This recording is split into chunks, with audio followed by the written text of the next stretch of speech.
friends, and welcome to Take Two with Jerry and Debbie. I'm Debbie Georgiani, along with Jerry Usher, and you. We say this every single show because it's your show. This is where we take a fresh look at ourselves and the world around us by your life experiences, by your takes, by your participation.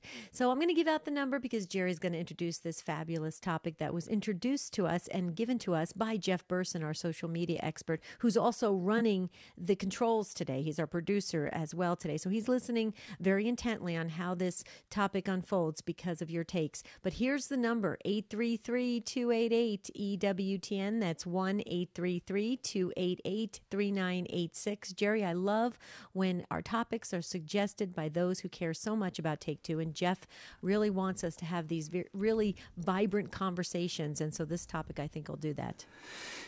I guess you could say Jeff cares about the show a little bit. Of course he does. I'm sure he's smiling and laughing right now. Yeah, Jeff handles our social media and the memes, and he is running the board today, kind of producing the show for Rich Jesse, who's there. So yeah, Jeff came up with the topic today, and it's one I think that's going to resonate with a lot of people who are listening right now. And that is, what were the last words you remember before someone left your life?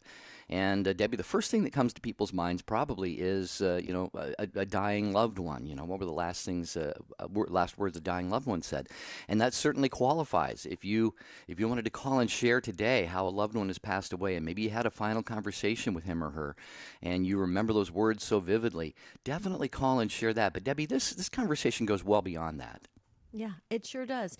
Anyone that has the final words of somebody leaving your life through death or for leaving the relationship, or you haven't seen them in they just stepped away from your circle of friends or loved ones. And what were those last words that left that imprint on you that you always remember?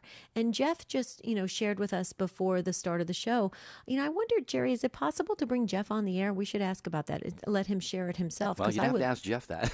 Yeah, Jeff, are you able to come on? If you are, pop right in because, I think it would be very important for you to share with our listeners the very deep, heartfelt words your daughter shared with you. And you didn't realize that was the last time she was going to say something to you. And it's left a real impact on you, I'm sure, for your entire life. And so if you're able to pop in, Jeff, are you there? I am here. Okay. Can you share with our listeners? Because, I was so touched by how you shared it, and even the way you just shared how your daughter said it. Well, the thing is that my daughter passed away about 8 years ago. And the last thing that I did the night before is she wanted a back and neck rub, and I had given that to her before she went to bed and had given that to her. And as I walked out the door, she just said, "Thank you, Daddy." And that was just something that then I didn't know that the next day she would be gone. So it was just one of those things that I always go back and go, maybe that was something that she said to me that needed to be said, that, through the life of all the suffering that she had been doing through all of her life. And then the things that we had given up for her, that she just said, "Thank you, Daddy." That was just something that I guess I was blessed by hearing those words and knowing those were the last words she said to me. Oh, yes. Yeah, definitely absolutely. Blessed. Jeff, can I ask you, if it's not too personal, when you think of that thank you that she gave you, and you recall it in your mind, can you hear her voice in your mind? I mean, does it bring you right back to when she said it? Of course, it definitely does. It puts me right back there. And, some of the struggles, especially when you grieve for someone, you think about all that you have to go through, and you miss them. But when you hear those last words, it just resonates in your mind every time. And I can hear her say those words. And, there's lots of other things that, like the last words she said to her mother was, "I want a Coke." But that's completely different than what I was blessed to be able to get. So there, the last words this one may say to you may not have been something deep or personal, but to me that was something that I have to share, is that it was just something wonderful. Oh, yeah. Well, thanks for sharing that, Jeff. And that was, again, as we mentioned, that was the inspiration. Jeff came up with the idea for the program. So, dear Take Two family, if there has been an instance when someone, for whatever reason, departed from your life, from your your immediate circle of reality or whatever, give us a call and share that. It could be the death of a loved one. It could be, maybe you were changing jobs, and your boss just said, hey, you were a fantastic employee, or you're going to go over and knock them dead at your new job or something. It doesn't have to be the death of a loved one. It could be that. It could be, unfortunately, Debbie, it could be maybe a child, ran away from home or rebelled against a parent, or you had an argument with a family member or a friend, and they said, I never want to talk to you again. I do remember a dear friend of mine. I've mentioned her on the show before. Her husband passed away suddenly several months ago, and it was very unexpected. He had a routine heart procedure done in the hospital, and it was there a couple days for recuperation. Debbie, you might remember me telling this on the air. And they got home and they went to bed, and he said, honey, thanks for all the help, and went to sleep. And a few minutes later, he let out this really odd sound, and she looked, and he was dead. And so she has that experience, those words, thanks for all the help, they kind of echo what Jeff said. His daughter said, thank you, Daddy, and so as hard as the grieving process is for this dear friend of mine, hopefully that brings some consolation. But again, it doesn't. It could be when someone passed away. But there's so many life situations, Debbie, when we have people in our lives, and then for whatever reason, they're not a part of our lives anymore. Right. That's why I remember, I told this story before, my childhood friend, her mom used to always close, because when you'd call your friends and you'd say, hi, Mrs. So-and-so, can I speak to Beth? And then they'd give the phone to their daughter, and you'd talk, and you'd always do this as elementary school friends. But her mom always closed with, bye for now. She would never say goodbye or anything like that. It was bye for now. I'll always remember that. And I thought, how beautiful of a way to say, I don't ever want this to be the last conversation or anything. So it's very interesting. I mean, so what kind of parting comments do you remember from that person in your life that left your life? What are the final words, the last words you remember? We want to hear from you. So here's the number. Please weigh in on this. Phone lines are just starting to fill up, so you have plenty of time to pick one of those lines up at 833-288 EWTN. That's 1-833-288-3986. What were the last words you remember before someone left your life? That's the question we're asking today on Take Two with Jerry and Debbie. When we come back, we're going right to the phones to hear what you have to say about this.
Great to have you with us on Take Two with Jerry and Debbie, a Friday broadcast.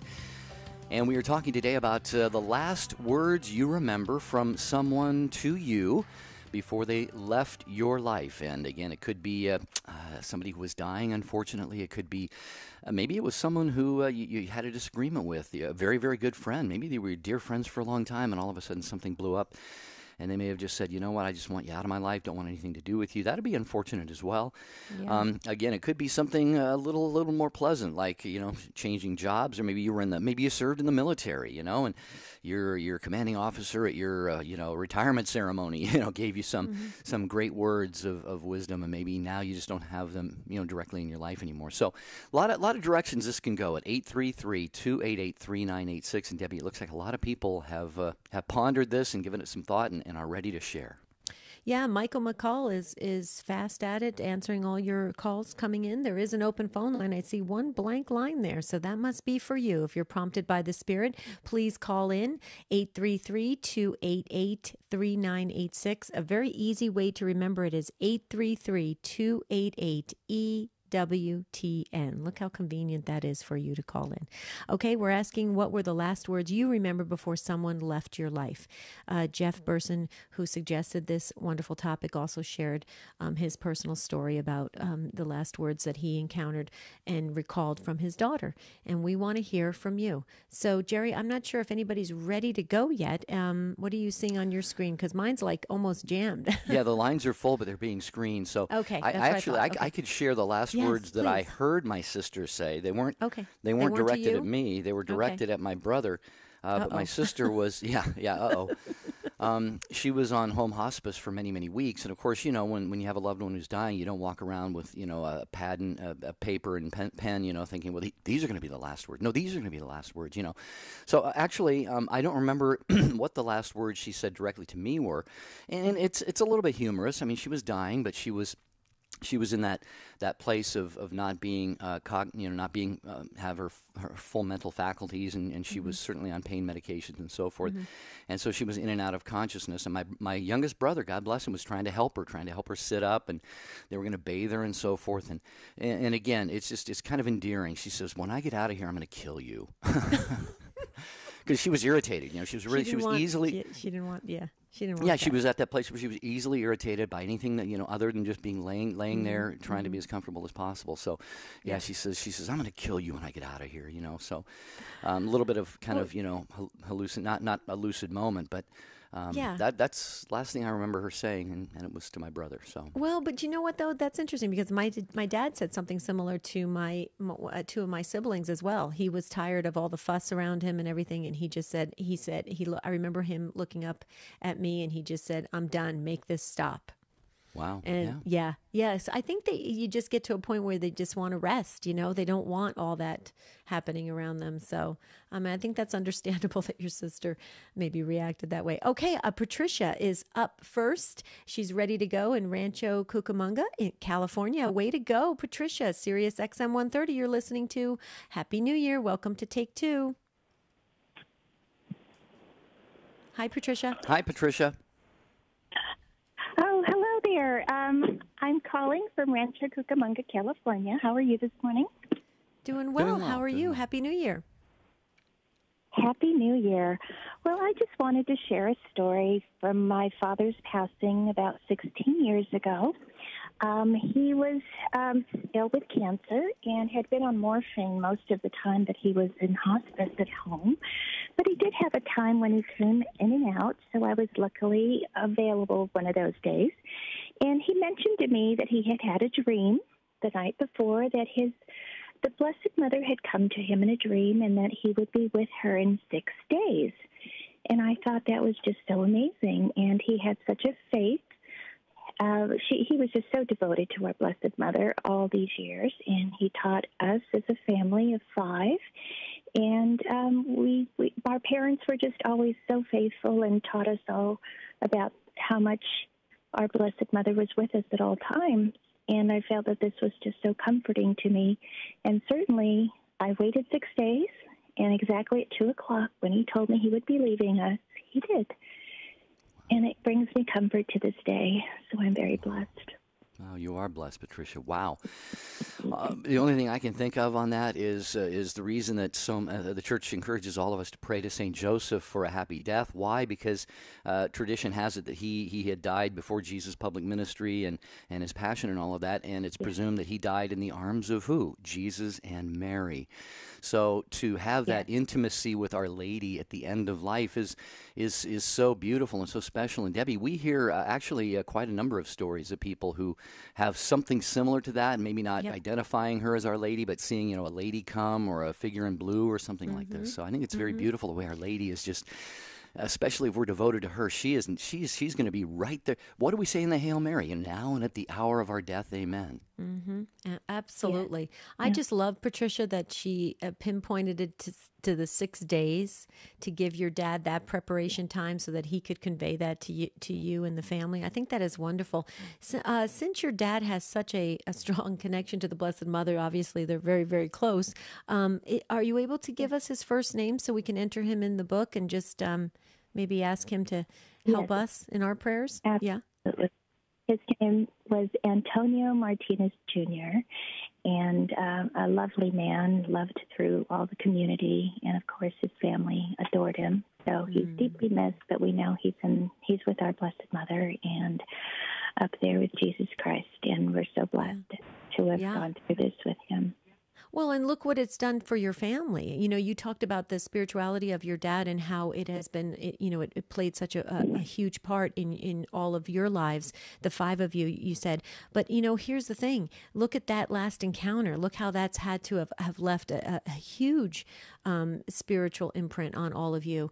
To know that our Blessed Mother is waiting for us, and she's going to be there, and she's going to be the first one we run to. I mean, can you imagine? Just picture that for a moment. Your dad just what a smooth transition to just go right to her and grab her hand and wow. When you think about it, it just it makes you excited about the afterlife. Yeah. It does, and I feel like there is nothing that can ever be as huge as that for me, because I know that, I know during this time it's just hard to hang on to our faith like we do, but this just makes it more important for everyone to realize that there is an afterlife. There is a better place to be, and our Blessed Mother and our Lord Jesus Christ will be receiving us with open arms, and I'm just so comforted by this because, again, he was the patriarch of our family, and it was such a deep loss, and it's been 16 years, and this comforts me every day that I think about it. Wow. And I just cannot express how comforted I feel. Well, it comes across, Patricia. You have you can just tell in your voice just how meaningful this is for you, and it just shows again, how gentle God is. I think so many people, Debbie, when they get to the end of their lives, and Patricia, fear is probably a very rational and understandable thing that people experience at a time like that. But I know that God gives the grace. Obviously, how many billions of people have lived and died. We're all going to die at some point. But God, it just shows the gentleness of God. Yeah, we're going to face judgments for sure. Yeah. We may have to go through purgatory for sure. But you know what? God is so gentle, and He will do anything He can to come. He'll do whatever is necessary in any given individual situation. And that's what your father needed, and that's apparently what your family has really drawn consolation from. So thank you, Patricia. Thanks for calling in and sharing that. That was beautiful, Debbie, wasn't it? Oh, absolutely. Thank you, Patricia. God bless you. Have a beautiful rest of your day. Okay, so there is an open phone line if you'd like to jump in and share what were the last words you remember before somebody left your life, by death or otherwise, whatever, how they ever departed, what was the last words they said or the last things you remember. We want to hear because we can learn and grow from it. So here's the number, 1-833-288-EWTN. Next up is Helen. Helen is in Lakewood, Colorado, listening on Catholic Radio Network. Hi, Helen. Thank you for waiting. Happy New Year and welcome. Thank you, and Happy New Year to you as well. Well, my story is a little bit different. Everyone's is, I know, but I celebrated 6 years of my husband's return to Jesus at the end of December, and yesterday would have been 6 years since his funeral.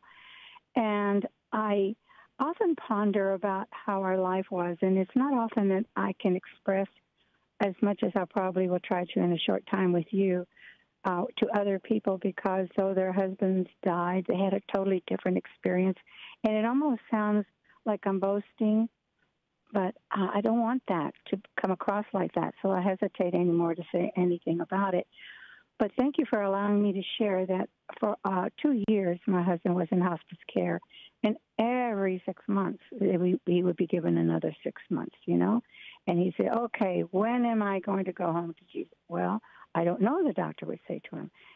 And so anyway, this went on. But the last year of his life, he wanted to pray the chaplet of St. Bridget, the actual novena for a year, and the Chaplet of Divine Mercy, and we prayed it every single night until the day that he died, well, a few weeks before he died.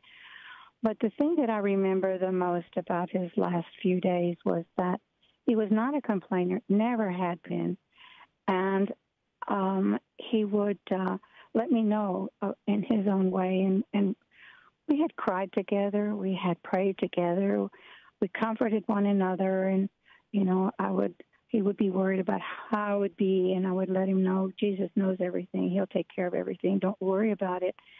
And my greatest joy was that he was able to see a priest a week before he died, and he had been anointed a number of times. But who would have known that a week later, after the priest came to visit with him, that Jesus would be calling him home? But the thing is that I kept saying, I felt like I needed to say to him, and I told him often, it's okay, honey. We will be spiritually together forever. You will not lose me, and I won't lose you, because we are spiritually bound. And that's what I would be saying to him. And as he took his last breath, I said, honey, if Jesus calls you, say yes. We will be together spiritually united. It's all right. And holding his hand and being at home with him and kissing his temple, while I could feel the beat of his heart in his temple, and I would just kiss him and tell him that I loved him and it was okay, I would be fine. That was the most precious time to me, and I'm so grateful that I had that time to be able to be there. I don't know where at that moment, I know I felt like Jesus and Mary were with him. He loved the Blessed Mother dearly, and we felt very united to the Lord, because we prayed and we talked and we cried and we trusted.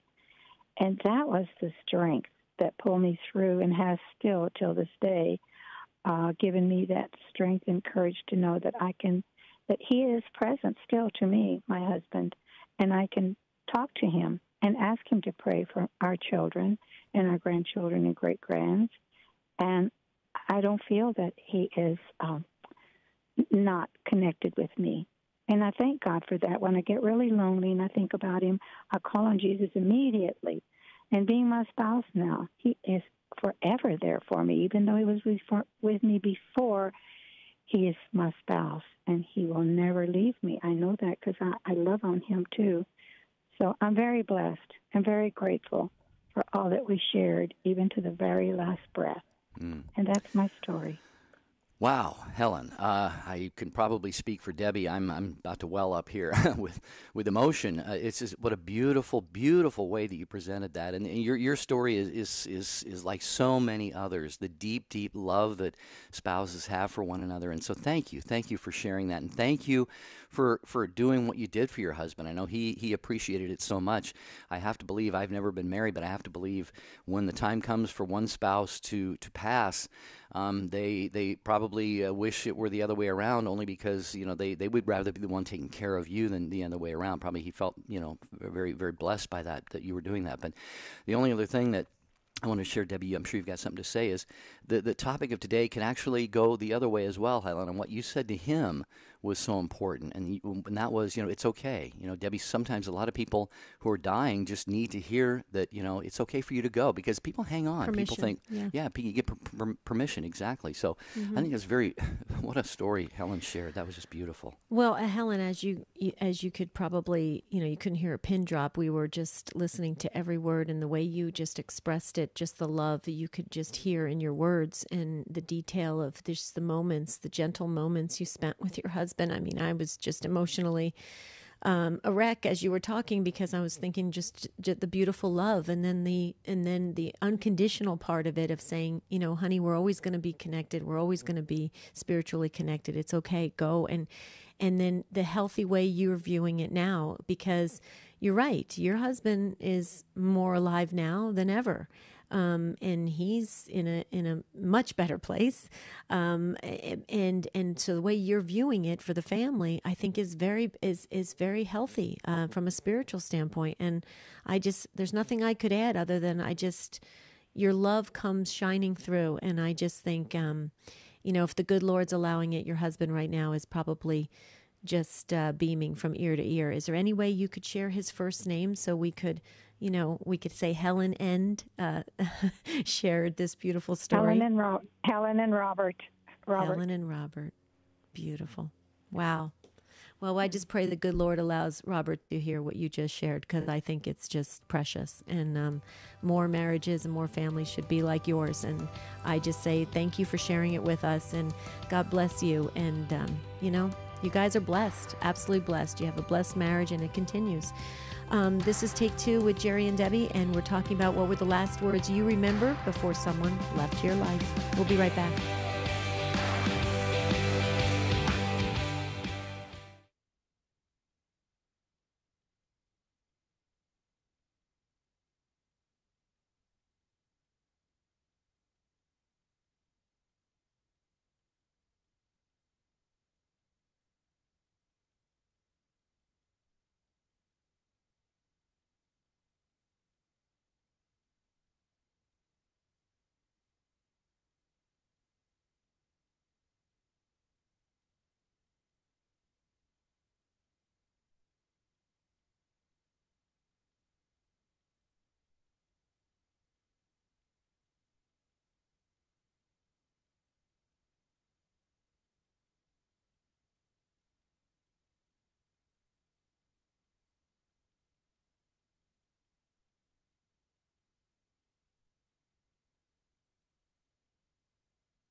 Take Two with Jerry and Debbie on a Friday, and every morning, you just want to make sure that you know, we have the great privilege of going to Holy Mass every day. Most of us, anyway. Hopefully, you make the opportunity and avail yourself of Mass not only on weekends but during the week as well. But if it doesn't fit into your schedule during the week, you can always tune into EWTN Radio on most of these affiliates, because Monday through Friday morning, 8 Eastern Time, Holy Mass from Our Lady of the Angels Chapel. So it's right there for you on your radio. It's on EWTN television. You can take it with you anywhere you go. So you can celebrate Holy Mass via the radio if you're not able to make it during the week. So what a great gift. Yes, absolutely. Okay, just want to point out real quickly, just so that I don't get any emails saying, Debbie, you got to clarify church teaching. Let me just clarify something. Helen's story is absolutely beautiful about her marriage to Robert and the last encounter she had with him and the words that they shared with one another. And then she went on to talk about how they're always going to be connected. And that's what I meant when I said that it continues. We all know, as we are taught, that marriage does not exist in heaven. There's not a need for marriage in heaven. heaven, but we are all connected, okay? And that's the important thing. So that's why I don't want people to think, all of a sudden when somebody dies, everything stops. No, we are constantly connected, and that's the beauty of it. So I just wanted to clarify that in case there's any misunderstanding. There isn't a need for marriage in heaven, obviously, but there is that sense of belonging to one another and knowing one another and recognizing one another. My uncle, the priest, always used to say, we're going to know one another. You got to make sure you understand that. We are all going to know one another. And he would say that constantly to us to give us a reassurance. Jerry, did I clarify that? Well, yeah. In many ways, I mean, the marital relationship is not going to be like you said, the same. It's not going to be marriage, so to speak. But I would bet the relationship between spouses is going to be even deeper and greater and more real because you're in heaven, you're in Christ. That love is going to be perfected. So married couples who lose a spouse or when they both die, they have that wonderful reunion and deeper relationship to look forward to on a spiritual level in Christ. And that's a good point, Jerry, because the people that we meet here on earth and we get to know and in relationship with, we knew them in a very intimate way, a very connected way. And so, that's very interesting. I never thought about that. I'm gonna have to ponder that more. Jerry, you come up with these deep thinking, concepts. Took me all week to come up with one, so I'll claim it. How are we doing on social media? We got folks weighing in? We do, just a couple, and then we'll go back to the phones. On Facebook, okay. Steve said, the last words that my 80-year-old mother said to me were, take care of my cat. Okay, Steve, I hope you did. I hope you did what your mother wanted, Steve. I hope the cat's okay. Cindy on YouTube said, the night before my mother died, she squeezed me and said, I love you. She hardly ever did that. I was in my 20s. Cindy, what a beautiful, beautiful story that is. And what a great Anne-Marie also watching on YouTube. Anne-Marie said, I just lost a girlfriend from lung cancer, and she said to me, people don't remember what you say, but they're going to remember how you made them feel. So Anne-Marie, another good reminder from you as well.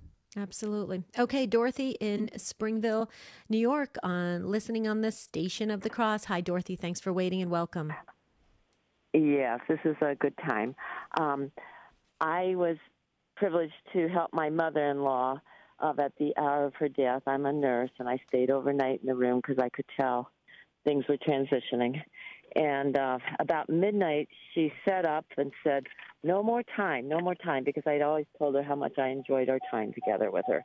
And then about 7 o'clock in the morning, I heard my husband starting to come downstairs, and again she sat up.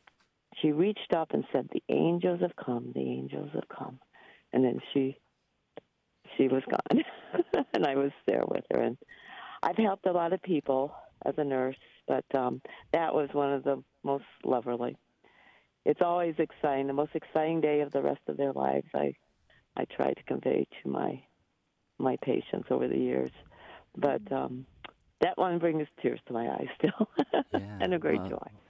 No doubt, Dorothy, no doubt. Yeah, I've had the privilege of being with, I think, 2 or 3 people who passed away, and you probably many more than that. And I'm sure Debbie joins me in saying thank you for your vocation in doing this, because it's one of the corporal works of mercy of the church. Is helping is helping people at the time of their death. And wow, what a great gift. I'm sure you've seen a lot of wonderful, amazing things and heard a lot of last words come out of a lot of mouths of people who died, but this one was so much more meaningful for you because it was your mother. And wow, Debbie, to say something like the angels, wow, look, the angels are coming. That again is like Patricia, our first call. It's there for the individual who's dying, but it's also there for Dorothy and so many other people who live on, for their consolation. Yeah, when you think about that, when you just try to imagine that, I mean, how cool is that? The angels are coming. Wow, Dorothy, your mother-in-law's first name, can you share it with us? Winona. Oh, I love that name. Beautiful. Well, again, I just want to echo what Jerry said. Thank you so much for the beautiful ministry work that you do. And I think that is you're in a very precious position to be with those that are transitioning. And so, my prayer for you is that when you're finished with your purpose here on earth, however many years God grants you, I pray you get that same reception with the angels and the Blessed Mother and everybody just greeting you, and all the people that you sat at the bedside of. I hope they're all there greeting you when your work is done, Dorothy. That's my prayer for you. Thank you. I appreciate it much. God bless. God bless you, Dorothy. What were the last words you heard from somebody spoke to you when they were exiting your life?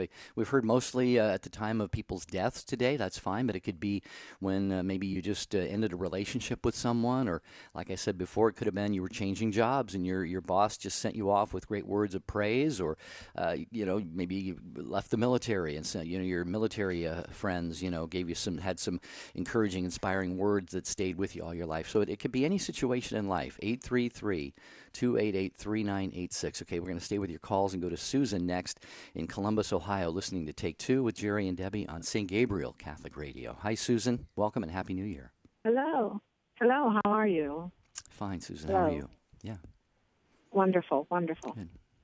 My story is brief. My mom had cancer. She lived in Florida, and of course, I lived in Columbus. My father called me a couple of days before she died and said, "You better come down here because your mom just told me that she has been called." Now, they're Protestants. This was before I converted. They were Protestants, and that's a very Protestant idea. And so I did rush down there, and she continued to fail, and my brothers and I were there. We were standing around her chair praying the Lord's Prayer. And she was nonverbal. She had not spoken for many days after she said that. And her face transformed from a face of pain into this beautiful, beautiful smile. Her forehead cleared, and she had this beautiful smile and took her last breath. Mm. Oh, wow. And you were all there, Susan? That everybody showed up? We were. One brother was in transit. He didn't make it, but the others, the boys were there, and it was wonderful to be with her. Oh, wow. But I was just taken by the transformation of her face, obviously. Something beautiful was happening and not something scary. Right, right. Well, Susan, I'm sure you've read a lot of the stories of the saints, like Saint Padre Pio when he passed, and I believe also, is it Saint Therese of Lisieux? So that happens. That there's you can see the how do you say it, Jerry? Like the healing of the face and everything just starts to, it's unbelievable. I mean, how beautiful it is. Wow, Susan, that's an amazing encounter. Can you share your mom's first name? I want to put her in the book. I mean, that's incredible. Her name is Mary. Oh, her name is Mary.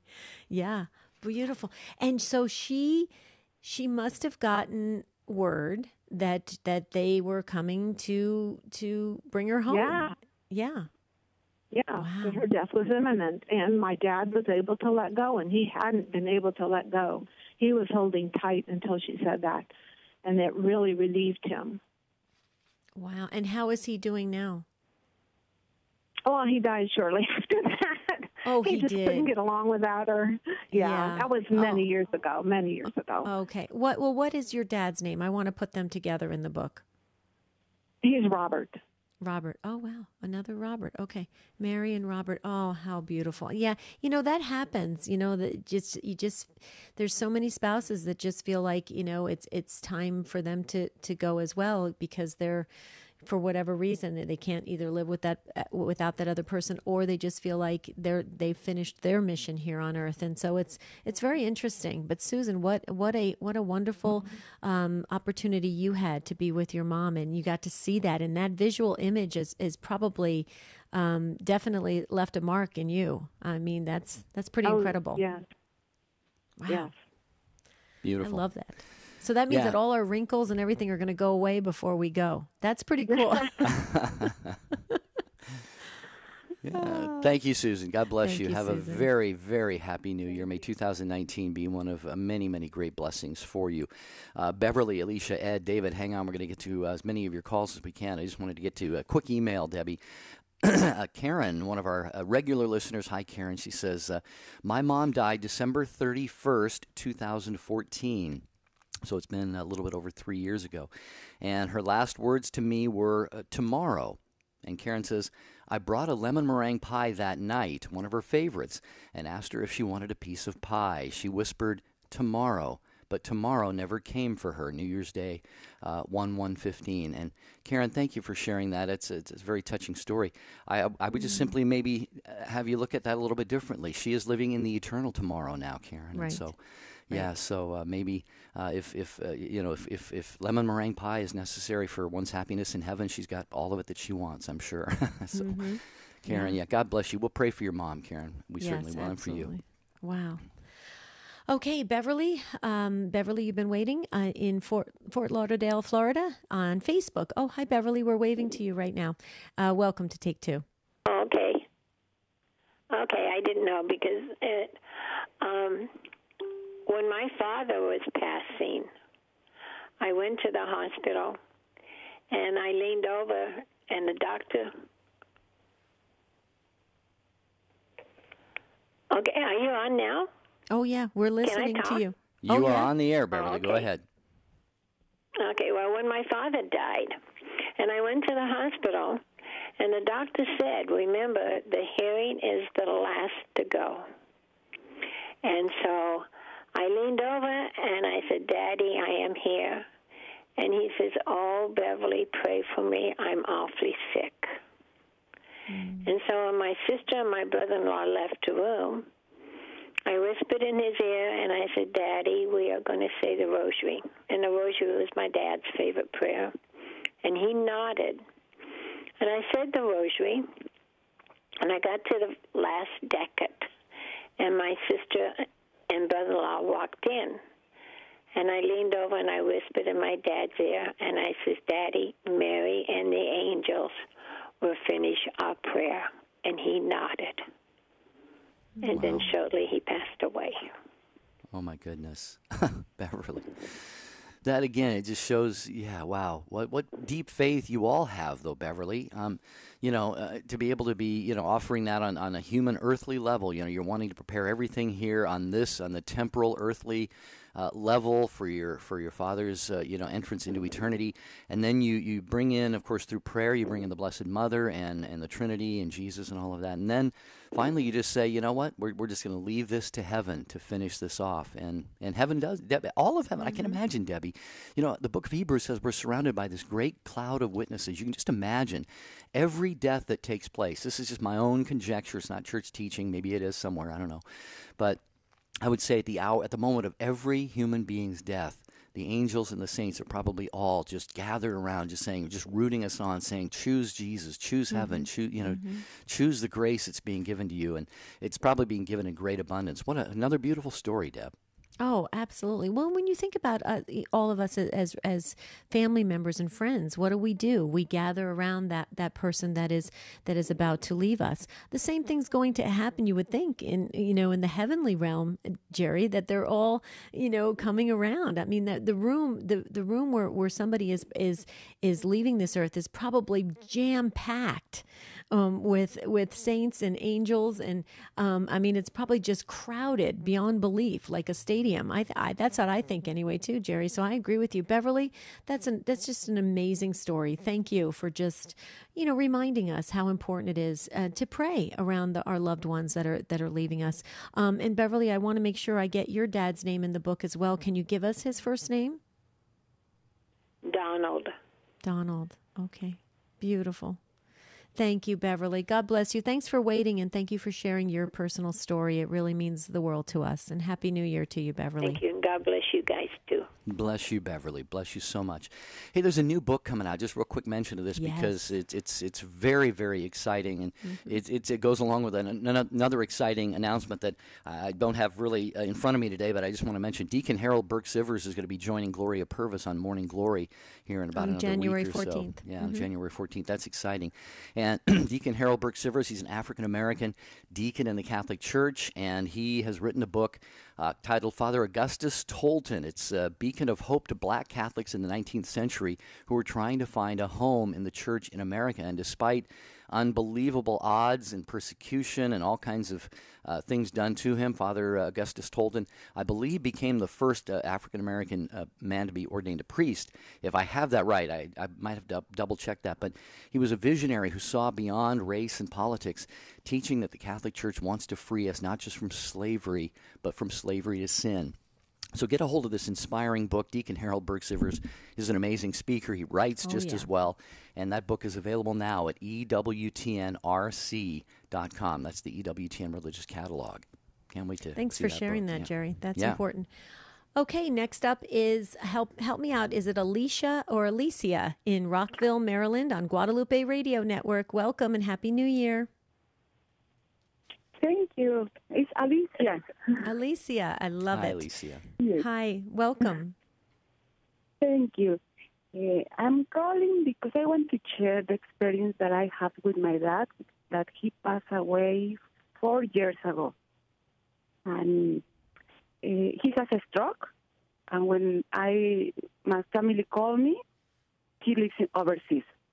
So when my family called me, they say, Daddy is in the hospital and has been 3 days, and he's not getting better. So I went there. I traveled right away, and when I arrived to see him in the emergency room, I entered, and I see him. He couldn't see anymore that day that I arrived. He couldn't talk. Just what he did is to move a little bit one hand, and that's it. So when he hears my voice, that I said to him, Daddy, I am here now, he started shaking, and he started moving, trying to move. He started shaking, and then I say, oh, calm down, Daddy, I am here, I am with you. And then I remember that we have sometimes, he sometimes was hard to me, and sometimes I didn't respond in a very good way. So I started asking him, Daddy, I forgive you everything, no problem. And I ask you to forgive me. And we are going to be okay, and you are going to be okay. And he starts calming down, and then he has a tear in one of his eyes, and then he moved his hands a little bit, touching my hand. And that's it. And he then was quiet, and we start praying around him. And it was the last time that I see my daddy, and next day he passed away. Wow, Alicia, and so much to be said about this, the power of the human spirit, to hold on until something important is completed is the only way that I can put that. And maybe your daddy needed that. He needed that moment with you. Maybe you needed that. And again, Debbie, this is when we talk about last words of people who are dying. How many times is it reconciliation? Maybe there's no need for reconciliation in a lot of relationships, but in a lot of instances there are. And God allows that maybe that little bit of extra time. Yeah, and that's what happened for Alicia. It sounds like. Oh, I totally agree.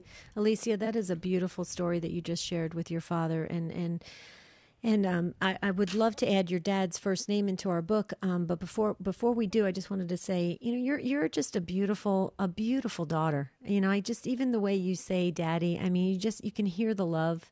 And you just have to, as we're having this conversation, think about this, for everybody that's listening, right now, and you're listening to these personal stories, just think about it for a moment. That's the beauty of the love we have for one another.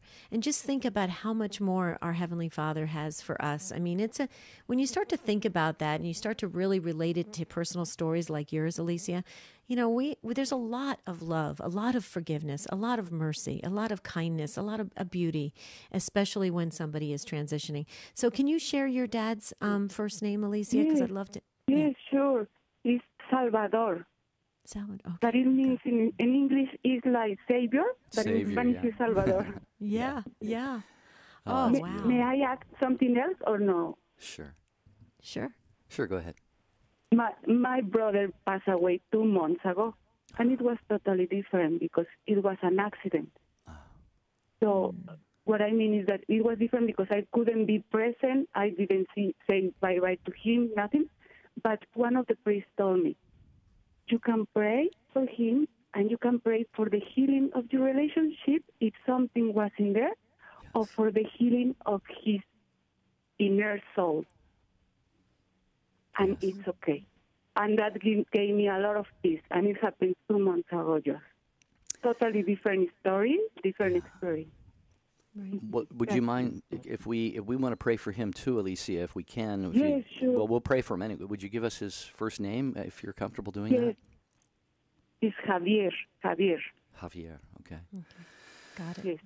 Okay, yeah, and that priest was so right, Alicia. And this is something we all need to keep in mind because I'm sure, Debbie, there are a lot of people listening right now. They're hearing these stories of these wonderful, deathbed moments of reconciliation and beautiful last words and tender touches and kisses and all, and thinking, I didn't get that. I wasn't in a good relationship with this or that person or a loved one when he or she passed away. God can still take care of that. God can heal relationships outside of time and space, even after someone dies. So and if someone has any questions about that, talk to your priest about that. Talk to somebody who knows that, and maybe they'll pray with you for healing and reconciliation of a relationship that may seem like it, ended very badly and you're feeling awful about it or something. Maybe it's haunting you, but don't let it haunt you any longer. God can heal that. God can heal that. Right. Thank you again, Alicia. Okay, we have a couple minutes for Ed real quickly in Atlanta, Georgia, listening on The Quest. Ed, I'm so sorry we're up against the clock, but we wanted to get you on. Happy New Year. Happy New Year, you guys. Thank you. I'll make this quick. I had a friend in high school that, we got out of touch with after a while. So about 20 years after high school, we reconnected in Atlanta. His life took a different path. He was in stockbroking. He had a nice, $1 million condo, sports cars, dated the swimsuit models. So I got back in touch with him, not on a religious point of view, but just hanging out with him in Atlanta. One time in his apartment, his condo, he was going to have a party, invited me over. I didn't stay, but we went out to the balcony. Excuse me, I'm nervous. And he said, listen, I've got all this stuff, and I'm not happy. I'm not at peace. And I said, okay, here's my opportunity. There's only one Prince of Peace, and that's Jesus. He's like, I'm not religious. I've done so much bad things, I'll never make it. That's not the point. There's a direct path between where you are right now and Jesus. And, we said goodbye. I went home. That night he overdosed and died. So I had an opportunity at that point to at least introduce him. I mean, I know he knew about Christ and all that, but he wasn't religious, if that makes any sense. So sometimes your last words could be the last thing they need to hear. Yeah. Yeah, well, blessed be God, Ed. I mean, hopefully, I have no doubt that you have thanked God probably countless times that you were the angel that God had in this individual's life to be able to play that role and to really introduce him to the only one who could really give him happiness and peace and satisfaction in spite of all those things that he had. And wow, Debbie, yeah. Oh, I'm sorry. Well, Debbie. I was just going to say, because that is such a tragic ending to that story, Ed. But God used you at that moment, and you were open to it, to at least be that you introduced that, like you said, to your friend. And I just know I put Ed's friend in our book. I don't know if you feel comfortable giving us his first name, but I'm not going to give you his name. Okay, no problem. No problem. So we just put Ed's friend, because God knows who that is. Exactly. But Ed, we really want to pray because obviously he was searching. Obviously he needed something more. And thank God you were there. You were there to be Christ to him in that moment. So thank you for saying yes, because a lot of people would have maybe just didn't want to touch it, didn't want to go into that subject. But you did. So thank you for doing that. It was uncomfortable because. Yes, it was uncomfortable, but I felt when he said, I have no peace, I'm like, I felt really like I had to say it. And I just would tell your listeners, if you get the opportunity, you never know when that last word with somebody will be the last time they got to hear about Christ. That's exactly why I said what I said, Ed, is you were put by God unquestionably in that situation, and you saw that open door. You said, this is my opportunity. I think those were the words you used. And what your friend did with that, God only knows right now, and it is indeed. It's a tragic way that his life ended, but you and hopefully so many other people who knew him, if you share this with them, they have that consolation that he was introduced to that one, again, like I said, who could give him happiness and peace. And so at the moment of his death, he hopefully had Jesus on his mind and in his heart, because you had shared that with him, Ed. So take heart. God is very gentle. He's very, very merciful. And Ed, you were his angel, his instrument in that situation. God bless you, Ed. Thank you, Ed. David and Ron and Catherine and Mike and the others, so sorry we couldn't get to you, but you could always email us, share your story with us at take2, the number 2, at EWTN.com. On Monday, we're going to be talking about songs and music and what they do in our life and how they bring us back to that special time and place.